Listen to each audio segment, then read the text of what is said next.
తిరుపతి దేవస్థానం తరహా వ్యవస్థ ఉండాలి మాధవ్. శబరిమల పవిత్రతను కాపాడాల్సిన బాధ్యత హిందూ సమాజంపై ఉందని బీజేపీ రాష్ట్ర అధ్యక్షుడు పివిఎన్ మాధవ్ అన్నారు. విజయవాడలో తుమ్మలపల్లి కళాక్షేత్రంలో ఆదివారం నిర్వహించిన రాష్ట్ర స్థాయి అయ్యప్ప గురుస్వాముల సమ్మేళనంలో మాధవ్ మాట్లాడారు.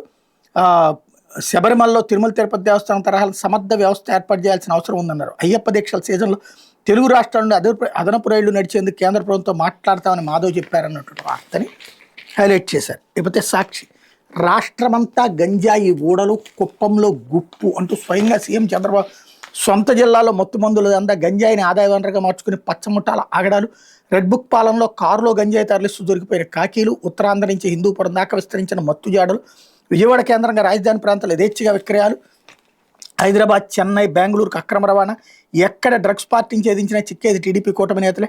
డ్రగ్స్ సేవిస్తూ హైదరాబాద్లోని ఫామ్ హౌస్లో తెలంగాణ పోలీసులు పట్టుబడ్డ ఏలూరు ఎంపీ పుట్టా మహేష్, డ్రగ్స్ దందాలో దొరికిన జమ్మలమడుగు ఎమ్మెల్యే ఆదినారాయణ రెడ్డి కుమార్ సుధీర్ రెడ్డి, పీజీఆర్ఎస్లో కలెక్టర్లకు ఫిర్యాదు చేసిన టీడీపీ నేతలు, అలాగే 2 నెలల్లో గంజా రహిత రాష్ట్రంగా చేస్తామని ఎన్నికల్లో ప్రకటించి 2 ఏళ్ల పాలనలో దందాకు గేట్వేగా మార్చేసిన చంద్రబాబు సర్కార్ ప్రాంతాల వరకు డ్రగ్స్, గంజాయి, కల్తీ మద్యం దందాన్ని పర్యవేక్షిస్తున్న టీడీపీ కీలక నేతల కుటుంబాలు అన్నటువంటిది హైలైట్ చేశారు.